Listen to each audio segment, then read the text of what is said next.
Dear students, I am Dr. Rajiv Sapre. This is 7th lecture about the topic topology of metric spaces. In the previous lecture, we have done one result about set of sequences. We defined the metric on that and we proved it is a metric space. That was called L1 space. Okay. Now, we will consider another set of sequences, means here it is called as a L2. Okay, so what is L2? That first we will define. L2 denotes set of all real sequences. Set of all real sequences.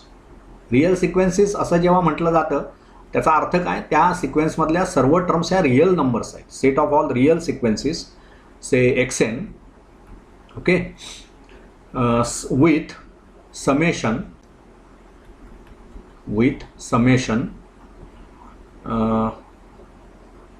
I running from 1 to infinity mod of xi squared is less than infinity. Mod of xi squared is less than infinity. Okay. आता आपण काय करूया, हा x म्हणजेच L2 घेऊया. Let you define x as L2 and let x belongs to x is suppose xn, x is suppose sequence xn and y is suppose sequence yn. हे आपण असले ह्यातले दोन सिक्वेन्सेस घेतले. याचाच अर्थ काय झाला की ह्या सिक्वेन्सच्या बाबतीतल्या ह्या ज्या टर्म्स आहेत, म्हणजे ह्यातल्या ज्या टर्म्स आहेत x1 x2 up to infinity, त्यांच्या सर्वांच्या स्क्वेअरचा मॉड. आता स्क्वेअरचा मॉड खरं लिहिण्याची गरज नाही आहे, कारण काय, you know mod is always positive. तर it is less than infinity, म्हणजेच ती सम फायनाईट आहे. ओके. आणि तसंच वाय ए ह्यातले दोन सिक्वेन्सेस आपण घेतले. वाय मधल्या ज्या टर्म्स आहेत y1 y2 y3 etcetera, if I take the squares of those terms and take mod, it is fine, means that sum is finite. असे हे दोन सिक्वेन्सेस आहेत. आता आपण काय करणार, you define distance between X comma Y, okay, as root of summation, okay, say what I can say, n taking values from 1 to infinity mod of xn minus yn bracket squared, means root square. So this म्हणजे mod of xn minus yn square आणि ह्या समेशनचा route, हे आपण distance function define केलं. तर आता I leave this to you as an exercise. First you prove that this is well defined. Secondly, you prove that all those four properties, non-negativity, this is obvious, non-negativity is obvious because xn and yn are the terms of the sequence and there you are taking their subtraction. Again there will be that these are all real sequences, so here real terms are real numbers are. Each xn and yn is a real number, so xn minus yn is real number. It may be positive or negative, but we are taking mod and taking the square of that. So sure shot this is greater than or equal to 0. त्यामुळे dxy greater than or equal to 0 हे obvious आहे. dxy equal to 0 जर असेल तर त्याचाच अर्थ काय झाला, हे रूटमध्ये जी क्वांटिटी आहे ती इक्वल टू 0 आहे, म्हणजे ह्याचा स्क्वेअर पण 0 होणार. म्हणजेच तुम्हाला काय मिळणार, मी फक्त हिंट देतो आहे, तुम्ही ते नीट लिहा नंतर. n running from 1 to infinity xn minus yn squared हा 0 होणार. आता ही सम 0 आहे. कशाची सम आहे ही, नॉन निगेटिव्ह रिअल नंबर्सची सम आहे. ती 0 असेल तर प्रत्येक रिअल नंबर त्यातला, प्रत्येक टर्म त्यातली 0 असली पाहिजे. म्हणजेच ह्याचा अर्थ काय होणार, xn minus yn is 0 for all n, म्हणजेच xn is equal to yn for all n आणि त्यामुळे x आणि y इक्वल आहेत. युज्युअल आर्ग्युमेंट्स आपण करत असतो. dxy इज dyx ऑब्वियस आहे. Instead of dxy, what is the definition of dxy? You have given summation n running from 1 to root of summation n running from 1 to infinity mod of xn minus yn square. You can change the roles. We can say this is same as what, mod of yn minus xn square, and this is justified because mod of a minus b and mod of b minus a is always same. So dxy is same as dyx. Only question is triangle inequality. That is to be proved properly. मग त्याच्यासाठी तुम्हाला काय करता येईल, मिन्कोवस्कीज इनइक्वालिटीचा आधार घ्यावा लागेल. जसं आपण हे जसं आहे ना, हे कसं आहे बघा, x n minus y n bracket squared ही जर टर्म तुम्ही लक्षात आणलीत ना, तर तुम्हाला आपण जे R2 मध्ये डिस्टन्स डिफाईन केलेलं आहे किंवा Rn मध्ये जे डिस्टन्स डिफाईन केलेलं आहे, तिथे काय व्हायचं, इथे हे सिक्वेन्सेस आहेत वेगवेगळे आणि त्याच्यातल्या टर्म्स आहेत, पण तिथे Rn मध्ये काय व्हायचं बघा, Rn हा जर मी सिक्वेन्स घेतला, म्हणजे Rn हा सिक्वेन्स नव्हे, Rn हा जर सेट घेतला तर त्यातला x जो आहे तो आपण कसा लिहित होतो, x1 x2 etcetera up to xn, आणि y कसा लिहित होतो, y1 y2 etcetera up to yn. आणि मग डिस्टन्स बिटवीन x आणि y कसं डिफाईन केलं आपण, तर it is root of summation xi minus yi bracket square. परंतु तिथे i running from 1 to n होतं, आता इथे इन्फिनिटी आहे. परंतु ते प्रूव्ह करताना जे काही कन्सेप्ट्स आपण वापरले, आपण R2 मध्ये प्रूव्ह केलंय, त्यावेळी मी तुम्हाला सांगितलं की you generalise it in Rn. आता ते जनरलायझेशन जर तुम्ही केलेलं असाल तर हे पण मला सिद्ध करता आलं पाहिजे. Instead of that n we have up to infinity. परंतु मिन्कोवस्कीज इनइक्वालिटी एटसेट्रा जी आहे ती तुम्ही प्रॉपरली वापरू शकता. आणि ह्याच्यामध्ये आपण काय करायचं की पार्शियल सम्स आधी घ्यायचे आणि त्याचं limit as n tending to infinity करायचं, म्हणजे समेशन अप टू इन्फिनिटी तुम्हाला मिळतं. हे कन्सेप्ट जे आहेत ना, ह्याच्यावर आपण मास्टरी मिळवली पाहिजे. तर work on that. I leave this to you as an exercise. Okay, you can find all this material on net also if you search properly. ह्या प्रूफ्स जर आपण सर्च केल्यात तर तुम्हाला निश्चित मिळतील, काही त्याच्यामध्ये कठीण नाही. ही लेक्चर्स माझी घेण्याचा हेतू काय आहे की लहान लहान गोष्टी तुमच्यापर्यंत पोचाव्यात, त्यातले बारकावे तुम्हाला कळावेत. कुठल्या तरी पुस्तकात लिहिलेली प्रूफ मी तुम्हाला इथे लिहून दाखवण्यात काय पॉईंट आहे, it is of no use. त्याच्यामागचा कन्सेप्ट तुम्हाला समजावा हा या माझ्या लेक्चर्सचा हेतू आहे. ठीक आहे, त्यामुळे हे तुम्ही पूर्ण कराल असं मी गृहीत धरतो. Now after this means I will erase this. After this, we will go for something called normed linear spaces. That is a big concept. Normed linear spaces. किंवा त्याच्याही आधी आपण काही दोन प्रॉपर्टीज करू. प्रॉपर्टीज ऑफ मेट्रिक स्पेसिस असं त्यांना म्हणता येईल. Now lots of examples we have. Normed linear spaces केल्यानंतर सुद्धा काही एक्झाम्पल्स आपल्याला मिळतील. Properties of metric spaces. Okay, so first of that, say let x comma d be a metric space, then mod of dxy minus dxz is less than or equal to dxy for all xyz belonging to x. See, this is just game of triangle inequality. So proof. Consider dxy. If you start with this, so what we can say, consider dxy. Now by triangle inequality, what you know, dx comma y is less than or equal to dxz plus dzy. Correct? Okay, this is usual triangle inequality. आणि इथे तुम्हाला दिलेलंच आहे की X T ही metric space आहे. So all the properties of metric space are valid for you, means available to you. You can use any of those properties. आपल्याला इथे सिद्ध नाही करायचं आहे की ती मेट्रिक स्पेस आहे. It is already given, it is a metric space. So all the properties of metric space are available for you. So I am using triangle inequality. So now what does this imply? It implies, what does it imply? dxy, right, minus dxz is less than or equal to dzy.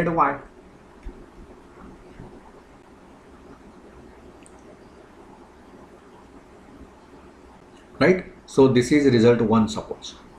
Also, now what I can say, dxz is less than or equal to dxy plus dyz. This is again triangle inequality, and so I know that now dxz minus dxy is less than or equal to dyz.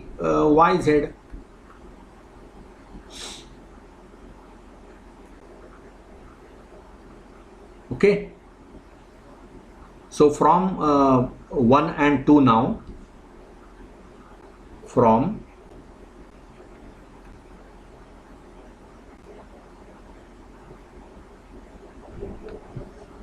it should be I'm making error here. This should be dzy. Sorry, this should be dzy. I'm extremely sorry. This should be dzy because we are getting here dzy and here dyz, and as it is a metric space, we know dzy and dyz are equal by symmetric property.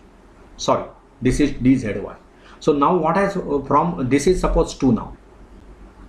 So now in 1 you have proved dxy minus dxz is less than or equal to dzy, and in second you have proved dxz minus dxy is less than or equal to dyz, which is same as dzy. This is same as dzy. मग थोडक्यात काय झालं बघा, इथे हे a minus बी आहे, इथे हे b मायनस a आहे, बरोबर ना. हे a मायनस बी टाईप, समजा मी ह्याला a म्हटलं dxy ला आणि ह्याला dxz ला b म्हटलं, तर ही क्वांटिटी काय आहे, a मायनस बी. ही क्वांटिटी काय आहे, b मायनस a. पण a मायनस बी आणि b मायनस a आणि त्या दोन्ही quantities less than or equal to dzy आहेतच. पण म्हणजेच मला काय म्हणता येईल, mod of a minus B, समजा असं मी म्हटलं ना a minus B is less than or equal to c, आणि असं पण म्हटलं की b minus a less than or equal to c.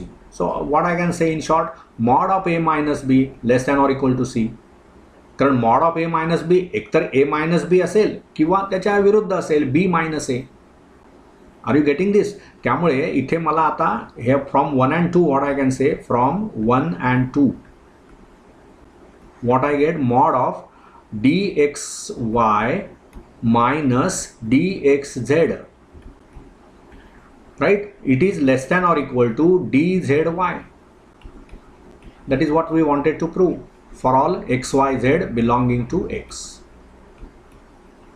I hope you understood this. Very simple. Just we are playing with symmetry, triangle inequality and absolute value concept. Absolute व्हॅल्यूचा कुठला concept आपण इथे use केला, mod of a minus बी आणि mod of b minus a same असतं, या गोष्टीचा आपण इथे वापर केला. ठीक आहे. So this is not difficult issue, one can easily understand what is happening.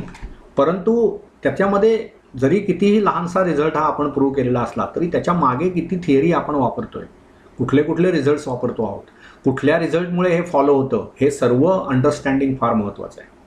ठीक आहे. Now coming to next property. Right, now we will prove another property. So let here property number 2, let suppose xd be a metric space. So now you are given it is a metric space, तुम्हाला prove नाही करायचं आहे, xd is a metric space. Then mod of dxu minus dyv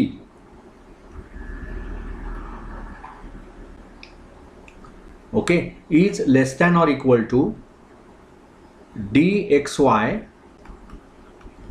plus duv.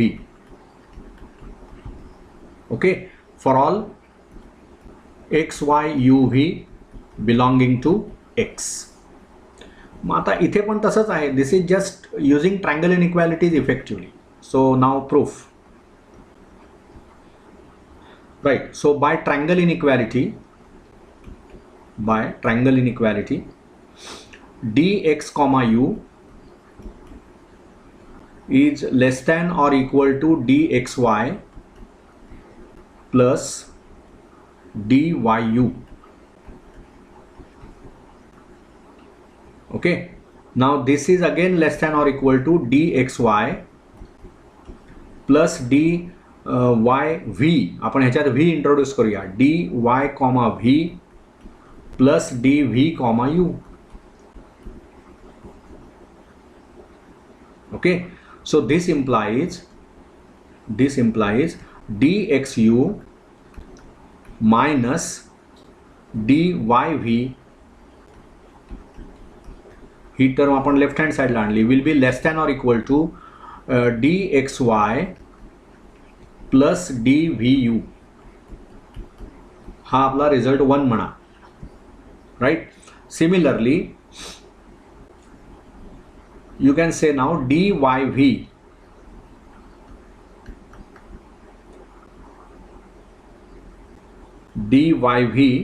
you can write as less than or equal to dyx plus dxv, triangle inequality, nothing else. Now this is less than or equal to dyx, आणि इथे आपल्याला जे dxv आहे त्याच्यामध्ये आपण y introduce करूया, बरोबर ना. तिथे आपल्याला u करता येईल, sorry. So I can introduce here u. So dxu plus duv, right? So now what? dyv minus dxu, म्हणजे ही टर्म आपण इकडे आणली. लेस दॅन ऑर इक्वल टू काय झालं? dyx plus duv. हा आपला रिझल्ट 2 आला. मग आता इथे dxy आहे, तसं इथे dyx आहे. They are always equal because this is a metric space.